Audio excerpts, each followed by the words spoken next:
لومي حمش تيب كبوكم يعني اب وشت شو منت معالتي عدل كون ايكل فيز 1 فيز 2 تحلف ايتول يعني نيفر قال ايتي لايك I wish كجنبر كلهم انت زفلت اني ريزبل تي ايميل كمزي تريو زلهم نزي يمثل مالتيو لدس انجلس سلام تعنا عبلي كميتون سلام كتلو بعد مول تصفاي ماركس ابزي channel كمزي فلت كلهاتكم اب لايف كمزي تعاتلكمو عندنا فيديو ريكار غير هم سلت كلكم ابزا حلف شمونته معلتي ناي FTMO ناي ميتشح challenge وشيدنا مالتيو then phase 1 حلفنا here ابزي لنا certificate and phase 2 حلفنا here ابزونا لنا مالتيو which is verification step اب بروفيرمس ወይ ካብ FTMO especially مالتيو phase 1 and phase 2 تحلفكا then funded trader تكون which is بزي አጋጣሚኻ ናይ 100,000 funded account ንዓይ ክብኑ ክኢሎም ባህል ኣዘራርባ እንታይ ማለት እዩ ኣብ ዝሓለፈ 8 መዓልቲ ናይ 100,000 ካፒታል which is ካብ ሓደ FTMO ዝበሃል ፕሮፊርም ናይ 100,000 ካፒታል gain ጌርና ኣለና ቅድሚ ሕጂ ዝነበረና ካፒታል ከም ዘለዎ ኮይኑ ኣብ 2026 ግን ናይ 100,000 ካፒታል gain ክንገብር ክኢልና ኣለና so ሎሚ ናትና ጉዕዞ almost ናብ ከባቢ 400,000 ዝኸውን ካፒታል gain ጌርና ኣለና ናትና ጉዕዞ ናብ 1 ሚሊዮን ካፒታል ምኻዲ ማለት እዩ but ብዙሓት ሰባት ኣብዚ ላይፍ ከም ሰዓተልኩሞ እንደ ከም ዝሓተትኩም ለይ ከም ናትካ ሪዛልት ንኽነመዝግብ or ኣብ ፕሮፊርምስ ዕውት ዝኾነ ቻሌንጅ ንኽንወስድ እንታይ ክንገብር ኣለና ኢልኩም ዝሓተትኩም ሰባት ኣለኹም ሰሎሚ 5 ቲፕ ክበኩም እየ but መጀመርያ ግን ትራንስፓረንሲ ፎቶ ያነ ሓደ ሰብ ምኽሪ ክህብ ተኾይን ንሱ እንታይ ገይሩ ዝብል ዝተፈጥራዊ ስለዚ ምኽሪ ክበኩም ተኾይነ መጀመርያ ኣብ ምንታይ በፂሕና ኣለና እንታይ ጌርና ዝብል ዲቴይልድ ብዝኾነ መልክዑ ዝገልጸልኩም ክኸውን እዩ ማለት እዩ ሶ ምሳይ ጽንሑ ነዚ ቻነል ሳብስክራይብ ተዘይገርኩም ሳብስክራይብ ግበሩ ነዚ ቪድዮ ላይክ ግበርዎ ናብ ብዙሓት ካልኦት ትሬደራት ንኽበፅሕ ማለት እዩ እን ሓደ ክትፈልጥዎ ዘለኩም ነገር እንተሃልዩ ናይዚ ቻነል ሙሉእ ኣታዊ ንሓደስቲ ትሬደራት ኢንቨስት ዝግበር ንሓደስቲ ትሬደራት ጊቭ ኣዌይ ኢና ነህቦ ሶ ዲስ ቻነል is non-profitable or non-profit channel ማለት እዩ ስለዚ ሳብስክራይብ ተገርኩም ላይክ ተገርኩም ንዓና ዘይኮነ ንኹላትና ዕብየት እዩ ማለት እዩ ባይ ዘ ወይ ኣብዚ ስክሪን ናትና ከም ትሪእዎ ዘለኹም ኣብ ትሬድ ኣቲና ኣለና ሕጂ እውን ማለት እዩ ቀዳሚት ትሬድ ናትና ኣብዚኣ ወሲድና ነርና ኣብዚ ከም ትሪእዎ ዘለኹም it was very successful trade ማለት እዩ ኣብዚኣ እውን ሕጂ ኣቲና ኣለና then it looks very nice break even automatically adjust ጌርና ኣለና ነዚኣ ማለት እዩ 1 to 2 ታርጌት ጌርና ኣለና so yeah result ኣብ መወዳእታ ዝገልጸልኩም ክኸውን እዩ ማለት እዩ ሰናይ ምክትታል ናብ ስክሪን ክወስደኩም እዩ ኦኬ so ክንምለስ ኢና ብርግጽ ናብዚ ኣርእስቲ ማለት እዩ ዘላቒ ፍታሕ ዝብል ኣርእስቲ ሂበ ኣለኹ ኣነ ብዘይ so ዘላቒ ፍታሕ እንታይ እዩ ዝብል ኣሊና ንዛረብ ኢና ድሓር ብዛዕባ ትሬዲንግ ብዛዕባ ፕሮፊርም ኣብዚ ከም ትሪእዎ ዘለኹም ማለት እዩ and ናተይ ሓበሬታ ዝብል ኢንፎርሜሽን ክበኩም እዩ እና መወዳእታ ከዓ ቲፕ ክበኩም እዩ ማለት እዩ which is ናተይ ኣድቫይስ ናብዚ ኣነ ዘለኹዎ ደረጃ ንኽትበፅሑ ትገብርዎ ትኽእሉ ነገራት ዘካፍለኩም ክኸውን እዩ ማለት እዩ so ሕጂ መጀመርያ ናብ ናተይ ቻርት ክወስደኩም ናብቲ ናተይ ናይ FTMO ስታቲክስ ክወስደኩም ሞ ብዛዕባ ሪያሊቲ ትራንስፓረንሲ ክንርኢ መጀመርያ እንድሕሪ ናብዚ ክመልሰኩም እዩ ማለት እዩ ኦኬ so ኣብዚ ቻርት ትሪእዎ ዘለኹም ወይ ኣብዚ ስክሪን ትሪእዎ ዘለኹም ነገራት እንታይ እዩ ናይ FTMO ፌዝ 1 ከም ዝሓለፍናዮ ማለት እዩ ባይ ዘ ወይ ናይ FTMO ካልእቲ ኣካውንት እውን ፓስ ዝገበርኩ ኣሎ ኣብ ዝቐረባ መዓልቲ then ብዛዕባኣ ኣይብሶ ቪድዮ ሰራሓልኩም but I don't think so ኣብ ላይፍ ስለዚ ሓለፍክዎ ምናልባት it's okay ማለት እዩ but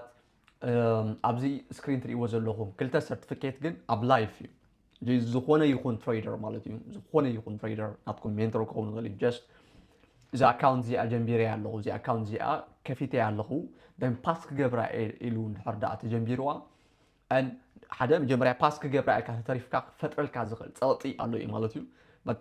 ኣነ 2025 2026 so far proof ገብረልኩም ኣለኹ ንኻልኣይ ግዜ ኣብ ላይፍ ፓስ ዝገብረልኩም ዘለኹ ማለት እዩ ከምዚ ከኣል ንምርግጋፅ እዩ ትስናት ናተይ ብዛዕባ ክእለት ናተይ ጀስት ንምጥርጣር ኣይኮነ ማለት እዩ so ያ ኣብዚ ቻነል ትመሃርዎ ነገራት ብዝግባእ ተኸታተልኩሞ of course እቲ ዝኾነ ብዛዕባ ኢንፎርሜሽን ወይ ኣነ ዝህበኩም ሓበሬታ ይሰርሕ ዶ ኣይሰርሕን ርግጋፅ ከምዘየድልየኩም ይፈልጥ እየ but حدثت نزجمرو سبات جن برجس تريدينج كم دسرح أبز channel زقل فلكم تمرتي بحفشات توتو تريد سببو عدلات and services كم دسرحو مرجعس مالتيو so أبزي كم تري وزلهم certificate 1 and 2 لنا so verification تحالف كا نبي إخات تخيل verification حدا زي متحالف كا حدا إيميل مسكايو أبتي إيميل كوست دوكومنت أوكي so تي إيميل كم زي تري وزلهم نزي مسل مالتيو congratulations on passing all the requirement تي نحنا دالنا الكاز نبرنا requirement كم زحلف كا and then نحن حجة discipline and successful trading وش نجبر الكا so ناتنا agreement ون فريم كان لخاي زبل مالتي so دحر زي ايميل زي FTMO account يغا manage كتقبر which is نا FTMO capital you by the way profile نبلو زلنا دحر دا حجي ناتهم account يبوم نلو نا يميتش capital زلو account trade كبرو لو trade مسكبر كان لغا like let me show you guys okay so like here نابزك ناتينا مالتي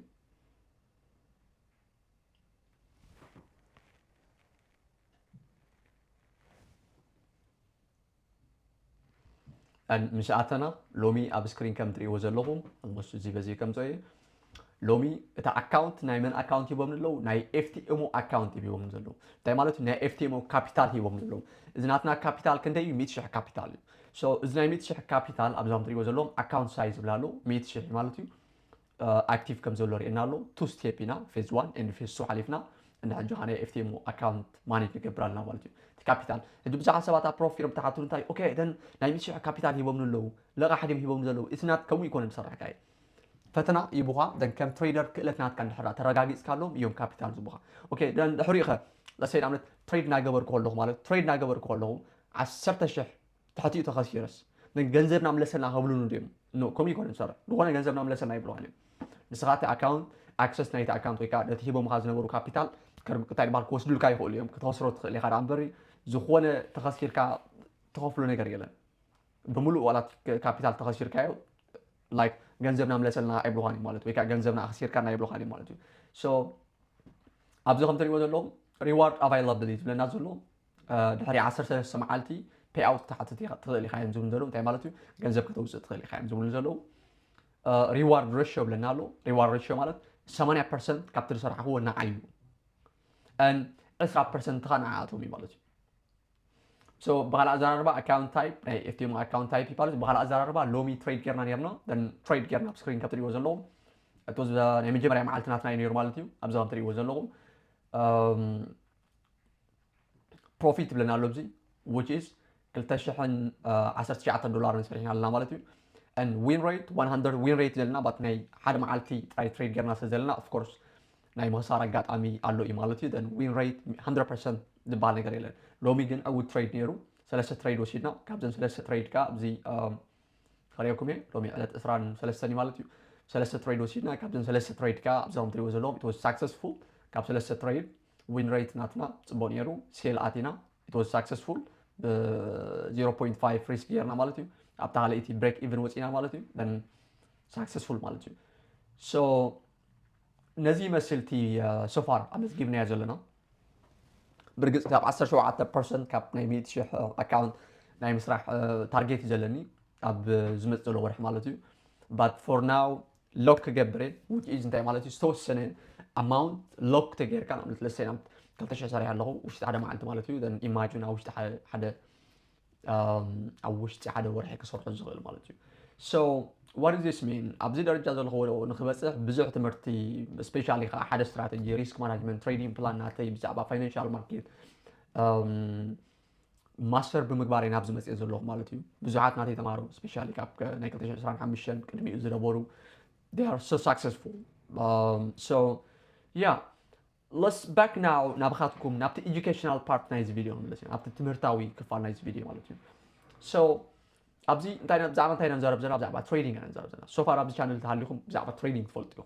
وحدثتكم subscribe قولوا أبزي channel زعما trading تاينا نزارب مالتي so up trading what is the secret نتاي يو تي مستير مالتي so نبتا أنتو بقول دالو لكم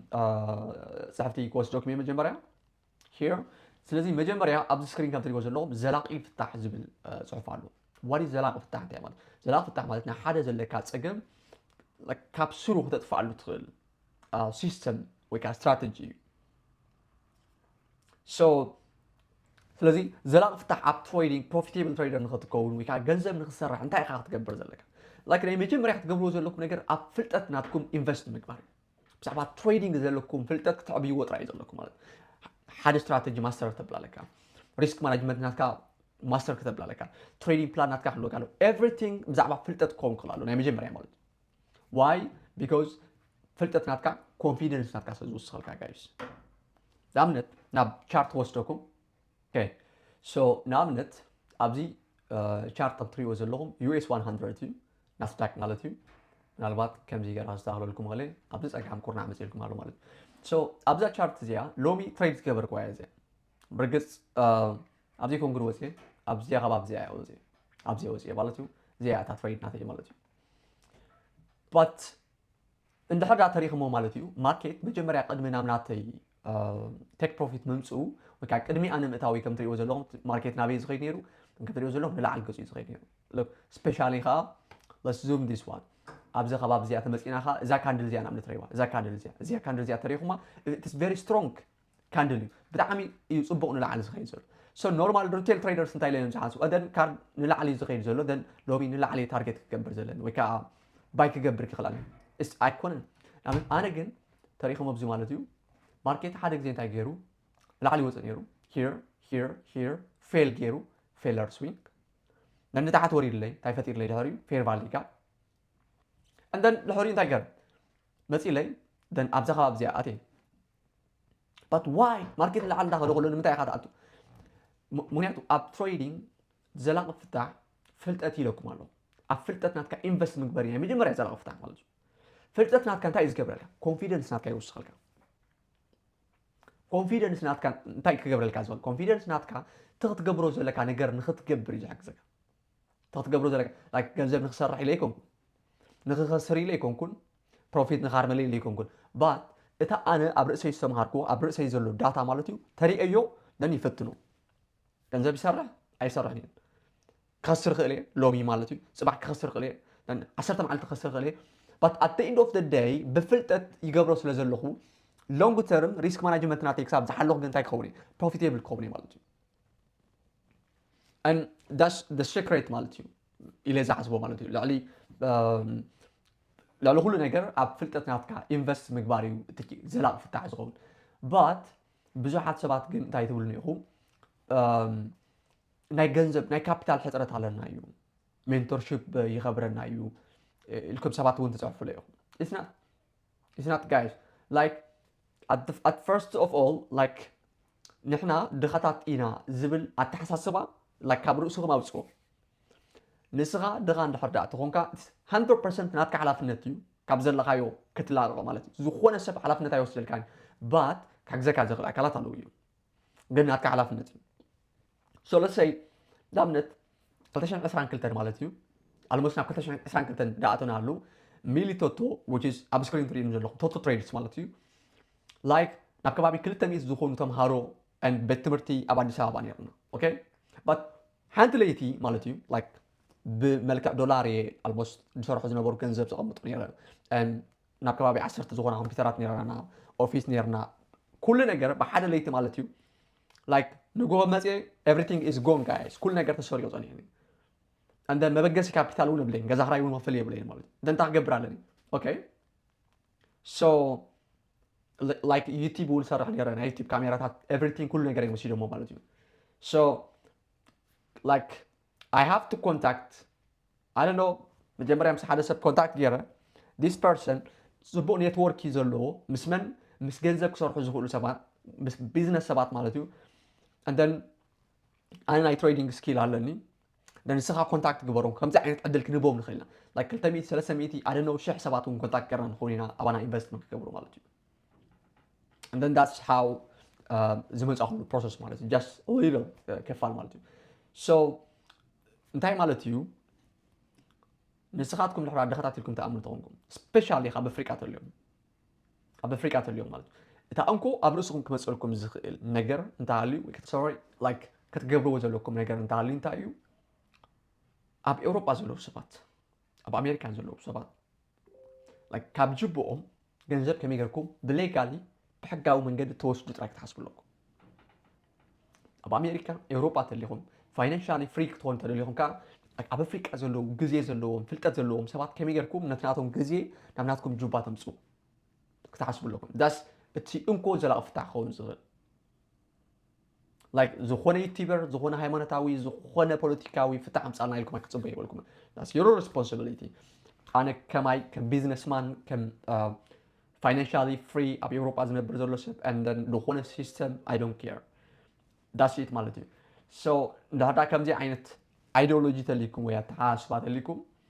then I ሰምን ትኽእሉ እዮም otherwise let's ናብ ካልእ ከይድና ማለት so let's back to our ናብዚ ማለት እዩ ብዛዕባ ትሬዲንግ ካበይ ክትመሃሩ ትኽእሉ ብዛዕባ ትሬዲንግ ካብ ቶቶ ትሬድስ ካብ ቻነል ናትና ቤዚክ ክትመሃሩ ትኽእሉ እዮም ድሕሪኡ ናይ ቶቶ ትሬድስ ሜንቶርሺፕ ክትከታተሉ ትኽእሉ እዮም ናርዳ ቢግ ማኒ ክሰርሑ ሓሳብ ተልይኩም ከም ሞያ ክትሕዝዎ ትኾንኩም እቲ ግድን ሜንቶርሺፕ ክትወስድ ዘለካ ሜንቶር ክህልወካ ግድን እዩ ኣለይ መለይ ዝብለካ ናትካ ጌጋታት ኮሬክት ዝገብረልካ ክህልወካ ግድን ዋይ ቢካዝ ኣብ ዘላቒ ፍታሕ ነባሪ ኣታዊ ኮንሲስተንትሊ ገንዘብ ክሰርሑ ትኽእሉ ፕሮሰስ ኢና ንዛረብ ዘሎ ኣብዚ ሕጂ እዋን ብዘለኹም ሃዋህዋ ኣይኮናን ክንግምቶ ዘለና ባት ፋክት ብዛዕባ ሪያሊቲ ንዛረብ ተለና ደን ሜንቶር ክህልወካ ሜንቶርሺፕ ክትወስድ ግድን እዩ ማለት እዩ ምናልባት ኣብዚ ሕጂ እዋን ኣብዚ ቻነል ብዛዕባ ቤዚክ ተማሂርኩም ዝተወሰነ ገንዘብ ትሰርሑ ምሽ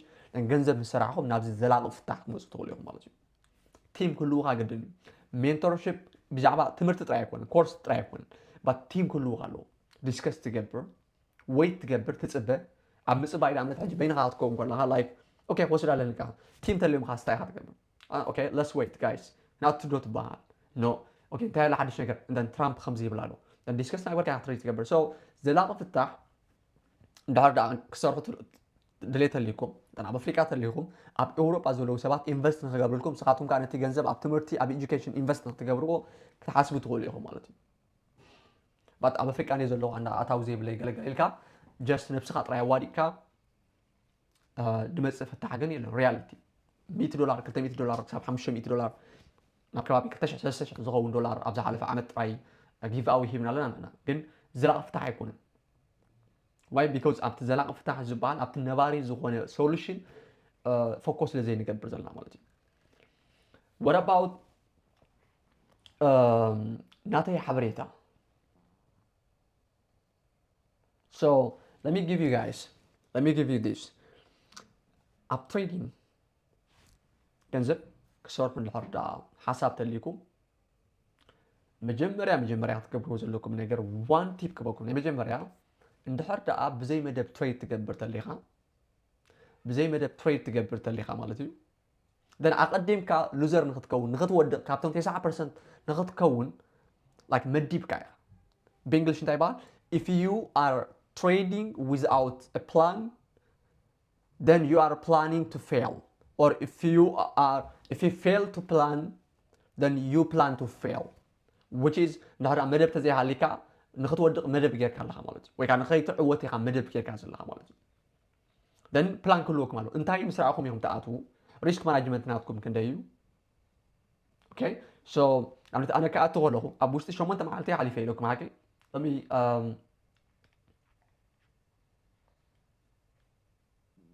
here ኣብ ውሽጢ 8 መዓልቲ ኢና ፌዝ 1 ፌዝ 2 ሓሊፍና እንደና ኣብ ሕጂ ከዓ ከም ትሪኦ ዘለኹም ብ100% ማለት እዩ 100% $2,000 ጌን ክንገብር ክኢልና ዘለና ምናልባት ኣብ ትግርኛ ንፍዑ ዘይክኸውን ንኽእል ኦኬ ነገራት ዘይክገልፀልኩም ክእል ባት ሪያሊቲ ዲስ ብተግባር እዩ ዘርእየኩም ዘሎ ማለት እዩ ሶ ዋይ ብኸመይ ኢና ኣብ ውሽጢ 8 መዓልቲ ክንሓልፍ ክኢልና ቢካዝ እንድሕር ዳ መእተዊ ተረኺብና ጥራይና ናቱ ወይት ክንደይ 2 ሰዓት 3 ሰዓት ቀሊል ኣይኮነ ንኽፅበ ማለት እዩ ደን መእተዊ ታንሕና እንደልያ ምስ ረኸብና ደን ንኣቱ ማለት እዩ ቡም ገንዘብ ሰሪሕካ ትወፅእ ማለት እዩ otherwise ድኾነ ዘይረኣኻ ኦኬ ሎሚስ ክዕወት ትኽእል ትማሊ ኮ ከሲረ ነይረ ዝሓለፈ 3 መዓልቲ ኮ ከሲረ ነይረ ደን ሎሚ ክዕወት ትኽእል ኢልካ ተኣቱ ተሊኻ it doesn't work like that እንኳ ክትገብራ ዘለካ ነገር እታ ንስኻ ፕላን ዝገበርካያ ምስ ረኣኻ ጥራይ ኢኻ ተኣቱ ዘለካ ማለት እዩ this is the best advice that ድኾነ ትሬደር ክበኩም ዝኽእል ማለት እዩ so ኣብ ውሽጢ 8 መዓልቲ ዕድል ክኸውን ኣይክእልን ፌዝ 1 ፌዝ 2 ክትሓልፍ ኣይትኽእልን never and then 2000 gain ገርና ኣለና ኣጋጣሚ ክኸውን ኣይክእልን ፌዝ 1 ኣብ ውሽጢ 5 መዓልቲ ሓሊፍና ፌዝ 2 ኣብ ውሽጢ 1 መዓልቲ ሓሊፍና and then ኣብ ውሽጢ 1 መዓልቲ 2000 it's crazy guys and do you think ዕድል ክኸውን ይኽእል no ዕድል ሓደ ግዜ ክጋጥመካ ዝኽእል ክልተ ግዜ ክጋጥመካ ይኽእል no 4 ግዜ 10 ግዜ ክጋጥመካ ኣይክእልን 100 ግዜ ክጋጥመካ ኣይክእልን 1000 ግዜ ክጋጥመካ ኣይክእልን so እንታይ ዝብለኩም ዘለኹ ፕላን ዝገበርካዮ ትሬድ ትገብር ተለኻ ግን ምስ ረኣኻያ ጥራይ ኢኻ ትኣቱ look here I don't know trade your plan not your emotion guys and then that's it so ከምኡ ትገብሩ ትለኩም ለና ክመርሰኩም